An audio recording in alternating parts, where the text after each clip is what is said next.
מי זה?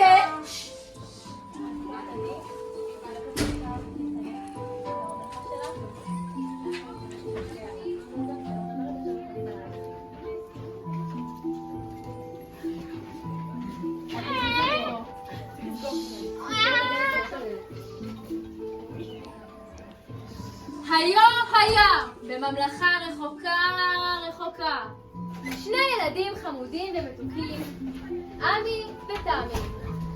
עמי אהב כלי כחול ותמי אהבה קפוצ'יפס קראנץ'. אני אוהבת אבל את ה... טוב, אנחנו יודעות. טעות בייצור.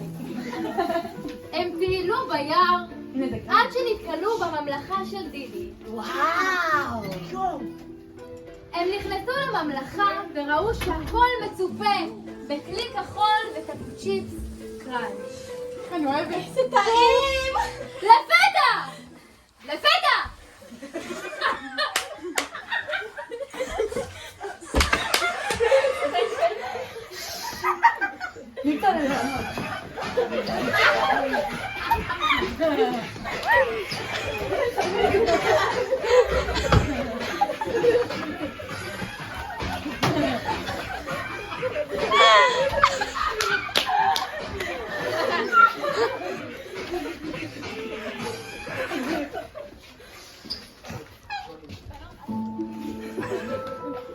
המכשפה לקחה את הדלי ואת השיקוי שלה והראתה לעמי ותמי ואמרה,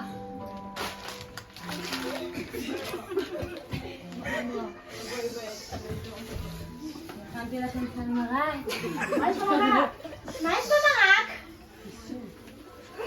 ומה יש בבישול? על בסיס שוקו, וצ'יפס, מגיע קליק אדום.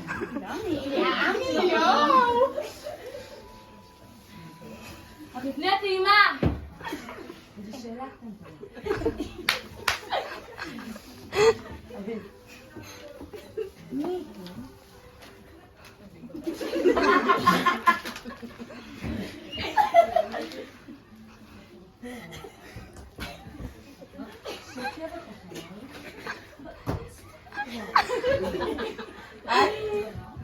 איב! לנו זוכה. הקישוק!